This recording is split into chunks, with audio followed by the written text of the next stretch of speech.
Saya elit politik, Undang-Undang Cipta Kerja selesai dalam 6 bulan. Saya elit politik. Undang-undang IKN selesai hanya dalam 5 bulan. Saya elit politik. Undang-undang perampasan aset, ntar dulu. Yang ini beda nih.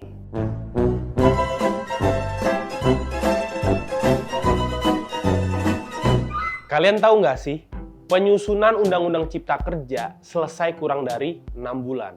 Terus, Undang-Undang IKN dari dibentuk sampai ditandatangan Jokowi cuma selesai dalam waktu 5 bulan. Nah, kalau Undang-Undang perampasan aset dari zaman SBY jadi presiden sampai konstitusi bisa ditabrak, nggak jadi-jadi juga. Kenapa? Undang-undang ini nggak lebih penting dari Cipta Kerja dan IKN?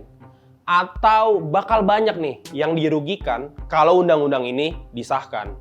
Barang ini pertama kali diusulkan oleh Pusat Pelaporan dan Analisis Transaksi Keuangan pada 2008 saat era pemerintahan SBY. Pemerintah merancang draft pertama pada tahun 2012. Bertahun-tahun mandek, ada lagi revisi kedua pada 2019. Dan draft RUU perampasan versi terbaru disusun pada 2023. Kalau kita tarik timelinenya, ini cuma agenda musiman saat pemilu. Sampai sekarang partai politik juga nggak ada pergerakannya untuk ngebahas undang-undang ini.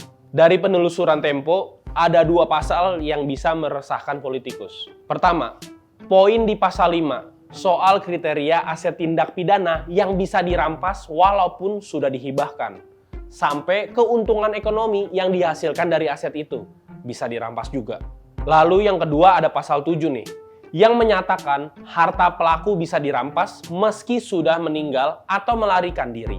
Semua perampasan itu dilakukan tanpa proses pemidanaan. Ini baru undang-undang, super power untuk melindungi negara.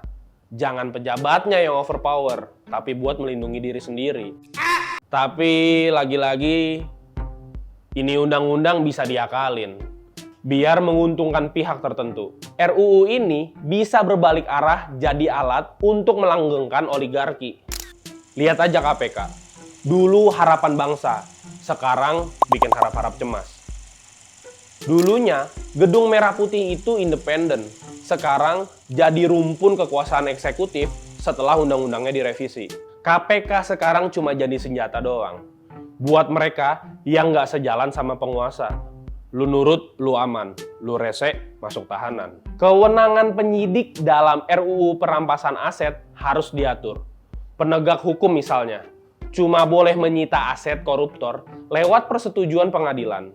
Badan yang akan ditunjuk untuk mengelola aset yang disita juga perlu diawasi lembaga independen. Gimana? Paslon 01, 02, 03. Ada yang berani gak ngesahin nih undang-undang? Saya Billy. Sampai jumpa di Fokus selanjutnya.